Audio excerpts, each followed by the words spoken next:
Čau lidi, vítejte u dnešního videa. V dnešním videu tak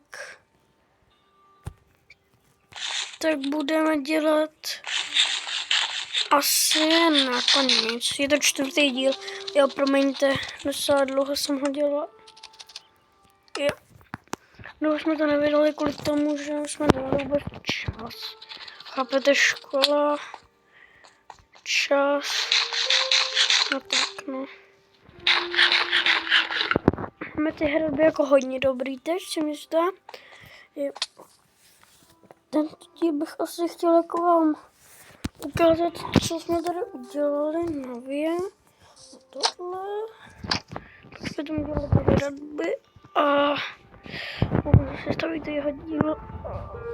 Asi umíte novýho není jako tohle. Krom tohle. A chtěl bych vlastně udělat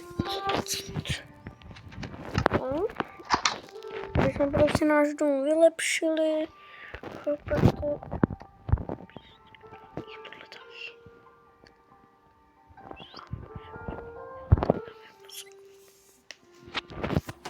Takže bych chtěl vlastně, jo, tento díl není samozřejmě, protože jsem prostě to nechtěl dělat.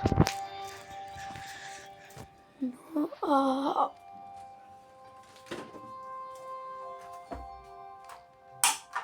a dělal bych to, že bych vlastně teď dělal jsem, tady nic nedělal, protože